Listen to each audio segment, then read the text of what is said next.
জামালপুরে বন্যা কবলিত ৫ শতাধিক মানুষের মাঝে ত্রাণ সামগ্রী বিতরণ করেছেন ধর্মমন্ত্রী ফরিদুল হক খান দুলাল। ইসলামপুরের কাঠামো বাজার এলাকায় দোস্ত এইড বাংলাদেশ সোসাইটির আয়োজনে বন্যা কবলিত মানুষের মাঝে চাল, ডাল, তেল, চিরা, মুড়ি, গুড়, ওষুধ সহ বিশুদ্ধ খাবার পানি বিতরণ করা হয়। এ সময় উপস্থিত ছিলেন ইসলামপুর উপজেলা পরিষদ চেয়ারম্যান অ্যাডভোকেট আব্দুস সালাম, দোস্ত এইড বাংলাদেশ সোসাইটির অ্যাডমিন কোহিনুর আলম চৌধুরী, প্রকল্প ব্যবস্থাপক আব্দুল কায়েস সহ আরো অনেকে।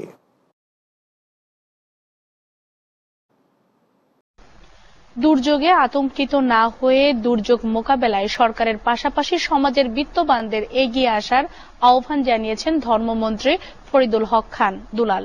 সকালে জামালপুরের ইসলামপুর কাঠবাজার বন্যা কবলিত ৫ শতাধিক মানুষের মাঝে চাল, ডাল, তেল, চিরা, মুড়ি, গুড়, ওষুধ সহ বিশুদ্ধ খাবার পানি বিতরণ করেন ধর্মমন্ত্রী ফরিদুল হক খান দুলাল।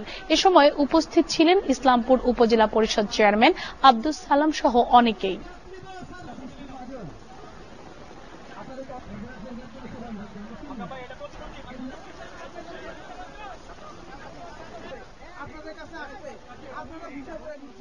জামালপুরের ইসলামপুরে বন্যা কবলিত ৫ শতাধিক মানুষের মাঝে ত্রাণ বিতরণ করেছেন ধর্মমন্ত্রী ফরিদুল হক খান।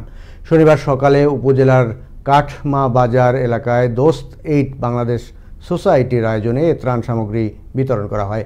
এ সময় উপস্থিত ছিলেন ইসলামপুর উপজেলা চেয়ারম্যান অ্যাডভোকেট আব্দুস সালাম, দোস্ত এইড বাংলাদেশ সোসাইটির অ্যাডমিন কোহিনুর আলম চৌধুরী ও প্রকল্প ব্যবস্থাপক আব্দুল কায়েস সহ অন্যান্যরা।